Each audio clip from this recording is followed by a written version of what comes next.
yung kwan ma, cheese ang kunin nyo. Hindi pa lang available, wala naman yung ano. Mozzarella. Yeah. 100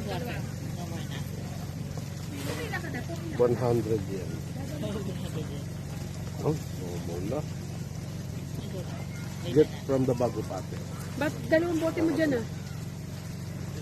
Sabi sa'yo eh, kulang ang dalawang bote eh. Yun nga kami, nagdala lang kami ng routine namin. Diba meron kayong water sa ano? O, dadali mo yun, re-refillan mo yun sa faucet, lagyan mo sa ref. Pwede ka naman lang ito. Oo, pwede. Oo, pagka nag-ano dyan ah. Hindi pa kasi sa dalawa. Pero, diba? O yung lupinan mo, sakto yung bagong dalawa.